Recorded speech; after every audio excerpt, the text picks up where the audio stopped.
Join former FBI senior forensic examiners Becky Passmore and Stacey Eldridge as they dig into the world of digital forensics, one bite at a time. Now leading their own consulting firms and educating the next generation of cyber sleuths. These badass babes of digital forensics bring sharp insight, real-world case experience, and a dose of humor to the bits and bytes that build today's investigations. From deep dives into business email compromise and ransomware attacks, Becky's specialty, to cracking the complexities of iPhone forensics, Stacey's obsession. This podcast delivers insider knowledge for professionals, students, and true crime techies alike. If you've ever wondered what really happens when the digital trail is all that's left, tune in and start parsing the truth.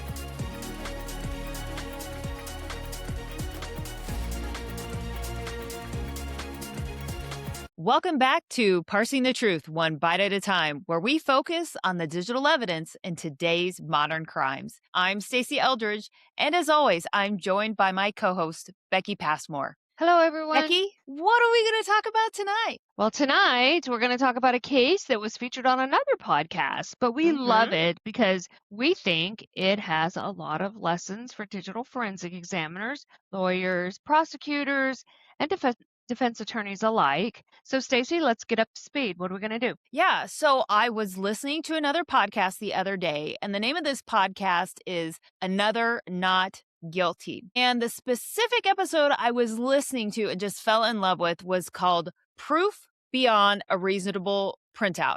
And we'll link to it in the show notes if you want to get more details, like all the details, because they have the lawyer that was the defense attorney on that podcast talking all about it. But I bring this episode up because the email situation in it is wild. So I want to walk you through what happened. All right, I'm ready. Let's go. All right.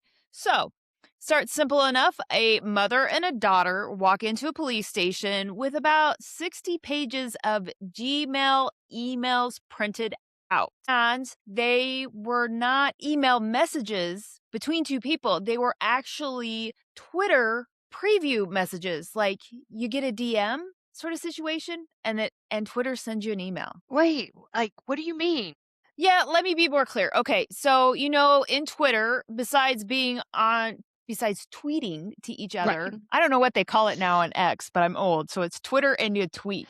But That's anyways, in addition to being able to tweet, you can send someone a DM, a direct message. Right. And if you have it set up in your settings, then you will get an email notification that so-and-so sent you a DM, and then there's a little preview in it with a little bit of what the message said, depending on how long it was. Okay, so what was in these previews? So mostly emojis. Now, sending emojis is not a crime, but we're going to get into that. So they were sent late at night. A lot of them were sent really late, like 3 a.m.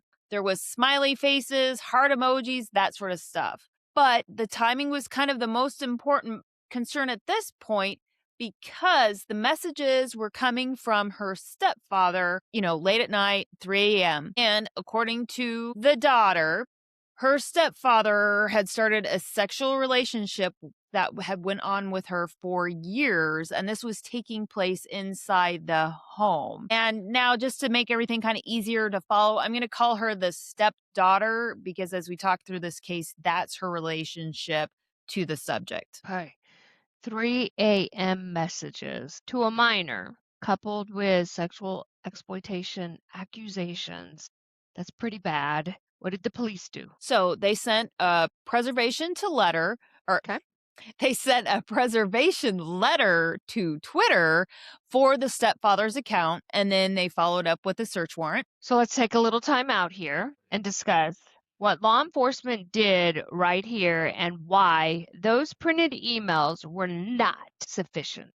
Yeah, emails absolutely. we know emails can easily be faked. Yep. You can go on and easily edit an email too. Once you've received it, you can edit it. Yes. Headers are most likely not present in printed emails, right? I mean, you have to dig a little deeper to get to those email headers. But so, Becky, what if all of those printouts had the email headers included in that? Would you be happy with those paper printouts of emails? Absolutely not. What if it supported your client?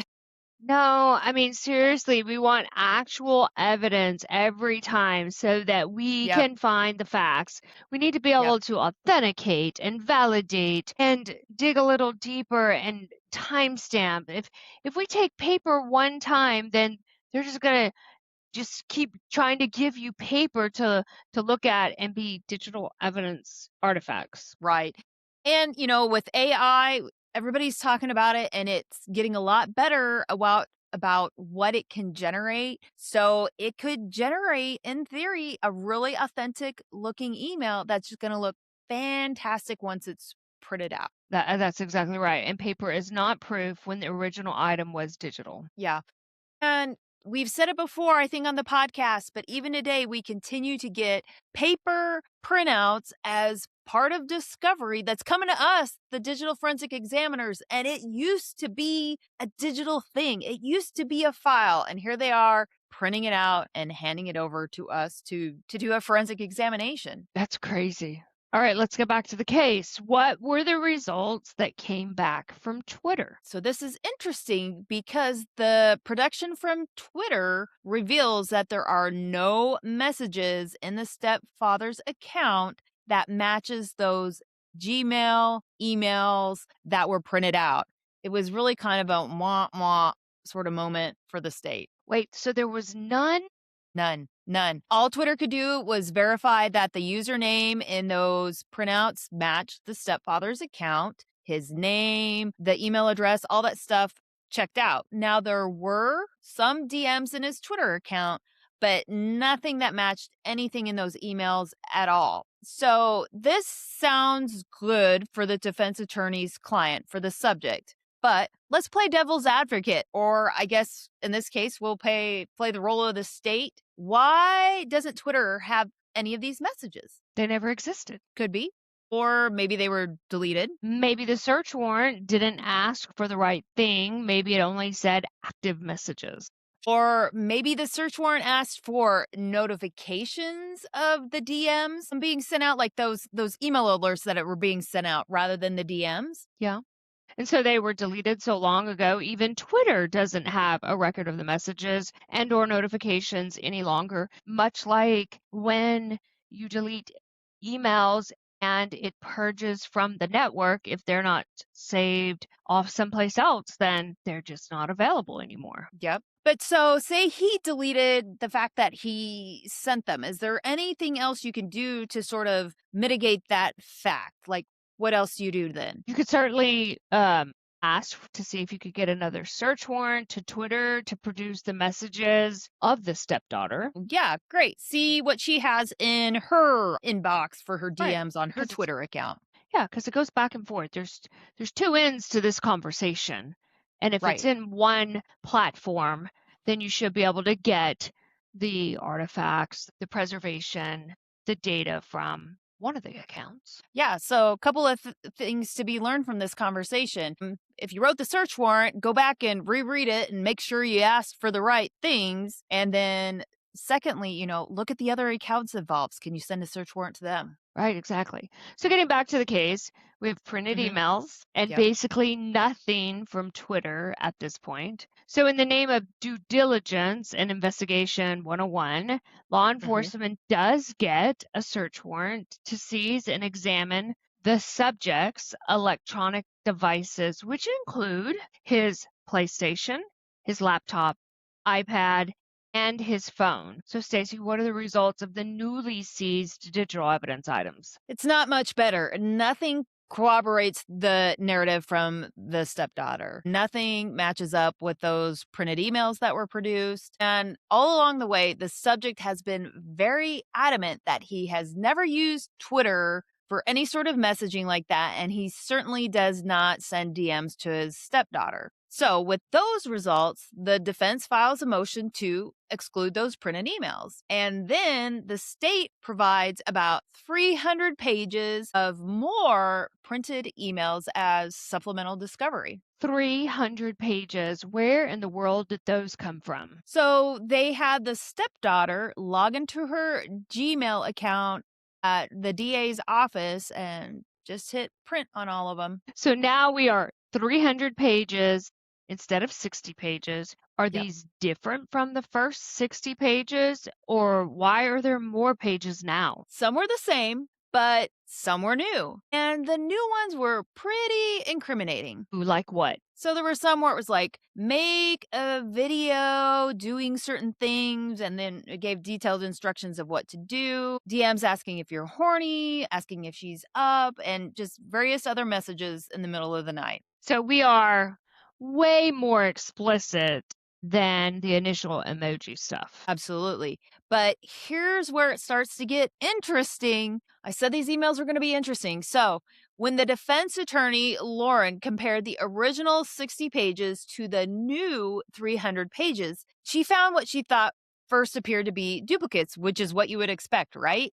But it turns out they were different. Like how were they different? So, those emoji emails that were originally produced, same date, same content, but different timestamps. And sometimes the timestamps were only off by 2 or 3 minutes from each other.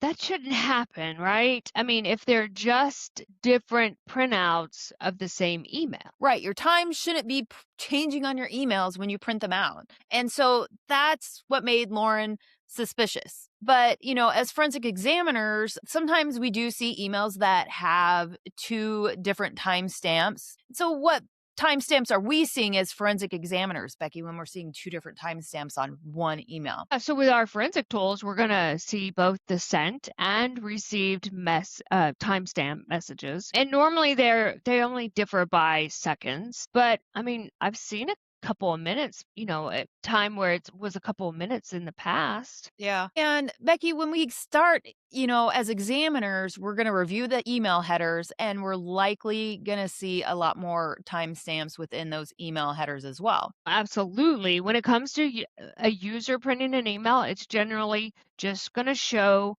the one timestamp, and it's Yeah. normally the received timestamp. I mean, I wish we could see these emails. Did a forensic examiner look at any of the data for the defense to help them analyze the contents of these emails to inform their motion to exclude all these printouts of emails? Not from what I could tell based on the podcast discussion. Now, their motion to exclude the emails was based on authentication issues. Now, these are lawyers talking about it, so they might use some different terminology than what we might say as forensic examiners. But when they're talking about authentication issues, what they're saying is there's no way to verify that these messages actually came from her stepfather via Twitter. So basically, they're saying hearsay. Yeah. And there's no corroboration from Twitter's certified records. And so Twitter would be the actual source of those DMs. But I think it's amazing that the lawyer caught the differences between all these printed emails in the first place. Right. Absolutely. So, what did the defense discuss regarding Gmail's ability to authenticate these Twitter messages? You basically hit it right now. Their point was that Gmail can only authenticate that an email exists in someone's account. It can't authenticate that a Twitter message ever actually happened on the Twitter platform. Right. And let's not forget, some deeper digging needs to be done on those emails, even if they are the Gmail account of a user, to confirm that they actually came from Twitter in the first place. Why, whatever do you mean, Becky? Well,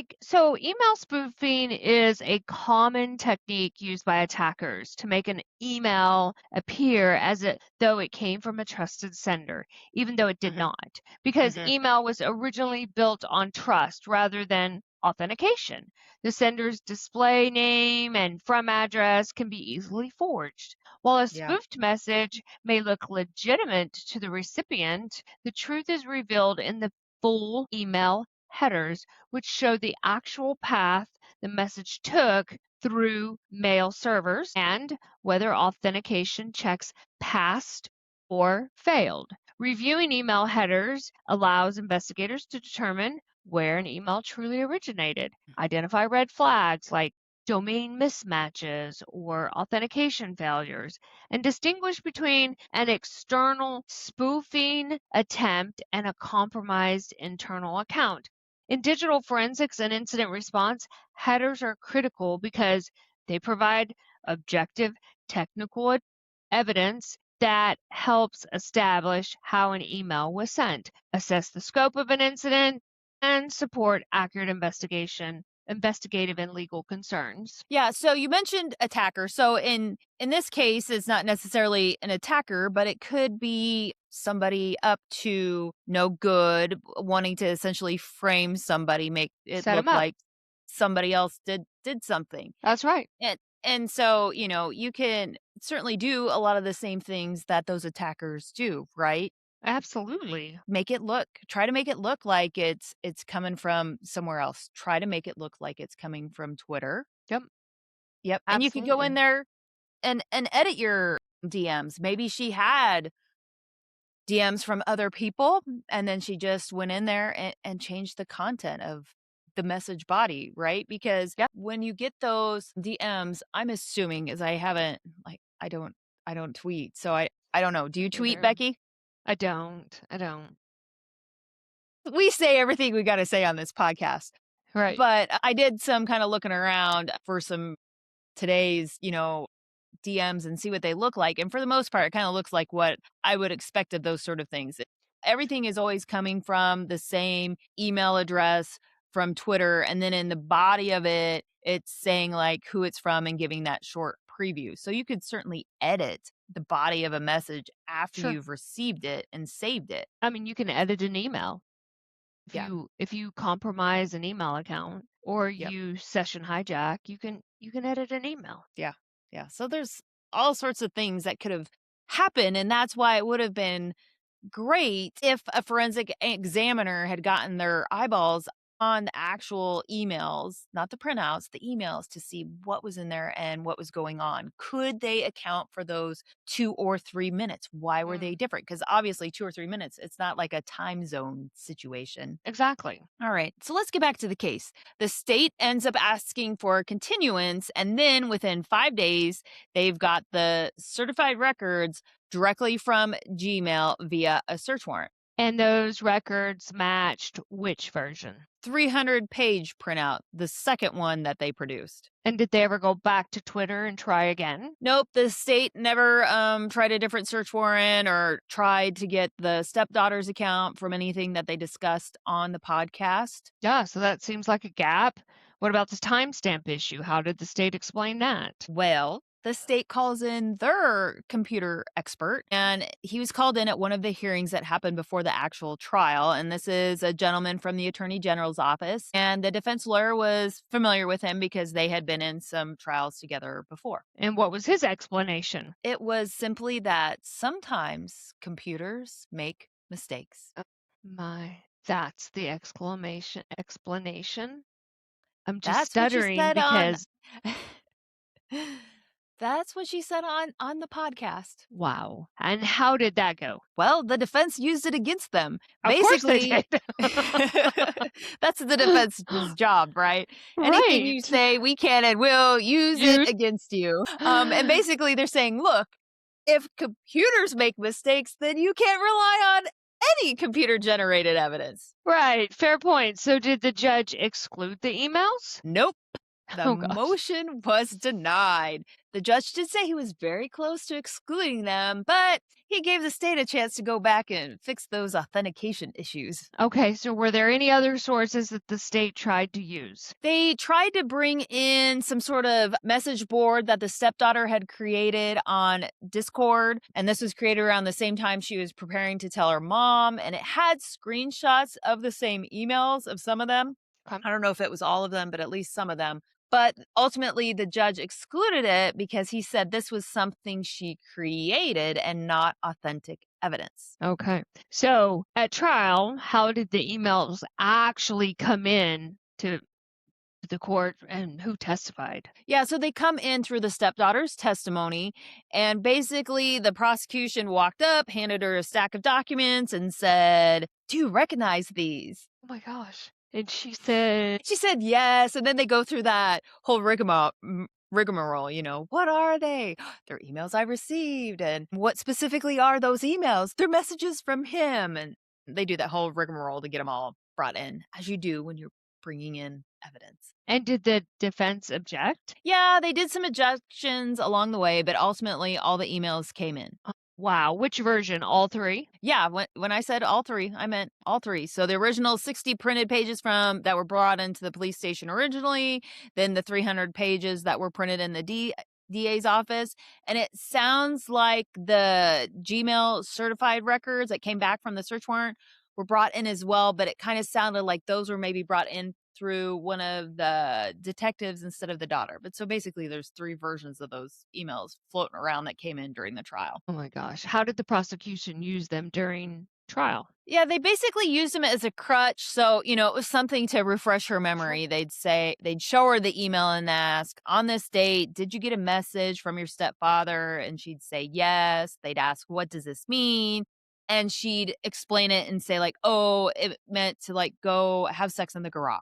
Okay. So, what was the defense's strategy on cross? They really didn't harp on the email themselves during the cross. Okay, really, and why not? Instead, they chose to just focus on her stepdaughter's online life and the fact that she did a lot of storytelling and character creation. And their strategy basically was to show that she lives online, creates fiction, and has an active imagination rather than trying to, attack all three versions of emails that have been brought in. Okay, so what was Lauren's theory about how these emails came to be? So she said she could never make any sense of it, whether it was the stepdaughter that created them or something else happened. She didn't know. A forensic examiner really could have helped determine the facts of exactly where these emails were coming from in this case. Yeah. What struck Lauren, the lawyer, as strange about these emails? So from her point of view, it really was the timing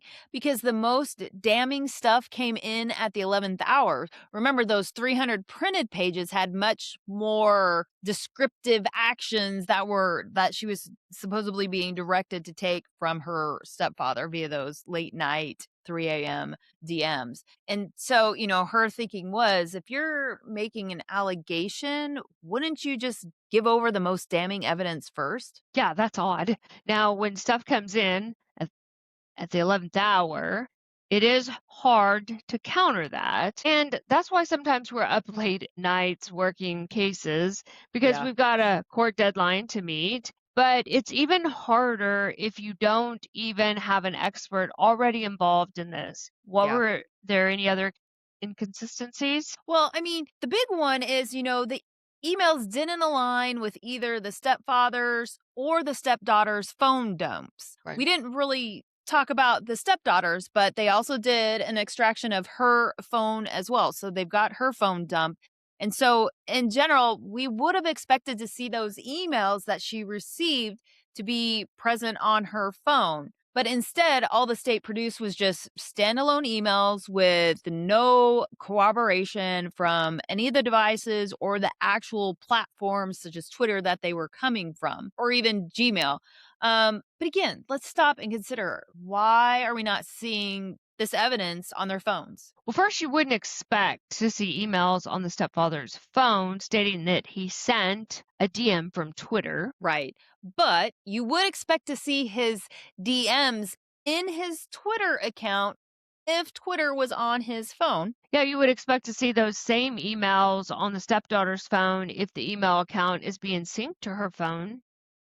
Unless I was gonna say, unless we talked about that with a couple episodes ago, unless that sync date is shorter than how old those emails are. That's exactly right. And apps have to be installed. Yep, can't get nothing if there's no app. So if nobody has Twitter, so I mean, did neither of them have Twitter then? Right. For none of these tweets or excuse me, DMs to be present on their phones. If she's actively using Gmail, that's not on her phone either. I mean, if people tend to send notifications to the email accounts that they use, right? That's right. Data could be gone if it's deleted. Yeah. But if it's deleted, are there going to be any hints left behind? Yeah. Missing row numbers. Yeah. So Yeah. say he has Twitter, there's going to be some missing row numbers Yeah. if he was going through and deleting all of those DMs. Absolutely. All right, so let's get back to the case. How did the defense handle this in closing? Basically, they highlighted that these are computer generated messages purported to be sent by Twitter. And they stated, there's nothing to authenticate that there was ever actually any Twitter direct messages to begin with. And they reiterated Gmail can't authenticate that Twitter sent a message on their platform. And they don't have any of those messages from Twitter. So they don't have the source of those messages. Yeah, that's good information to share with the jury. Next up was the state's closing, and they put up a PowerPoint with the worst emails. Are you horny? Make a video, send me a picture, and use those as proof of the exploitation charge. Mm-hmm. Did Lauren think those emails would be enough to convict an exploitation? Yeah, it sounds like she was really worried about it, and she thought that the emails alone were going to be enough to prove the electronic communication for the enticement and all of the sexually explicit activity as well. So what happened? Did the jury convict on exploitation or any of the other charges? Nope, it was not guilty on all counts. Really? Even with the printed emails? Yeah, Lauren happened to talk to the jury foreman after the verdict, and he said that the emails were so confusing about where they came from and what they were. And ultimately, the jury wasn't satisfied that they actually came from the stepfather. Yeah, they never proved that. That Right. is the responsibility of the state is to prove that that happened, and they weren't able to prove that. So even though the judge let them in and the emails seemed damning, the jury Right. applied reasonable doubt. Yeah. Ultimately, the confusion on these emails led to an acquittal on everything, including, that serious charge of the child exploitation. Wow, that's fascinating. The authentication issues that the defense raised pre-trial seemed to be exactly what the jury was hung up on. Yeah, the judge let them in, but the jury did their job and said, we're not convinced these actually came from this guy. And so that's why it's so important as a forensic examiner to be able to get the jury to understand what you're talking about in the first place and then go a step further and explain why it matters. Now, if a forensic examiner had been brought in by the defense, maybe the judge would have tossed those emails and never even let him in the first place. Yeah. Who knows? Yeah, absolutely. This is a perfect example of how evidence issues can make or break a case, even when things get admitted into trial. Absolutely. And it's also a great reminder or maybe a learning opportunity for both the prosecution and the defense to never accept a paper printout of an email or any other digital evidence. That's exactly right. Well, thank you for that.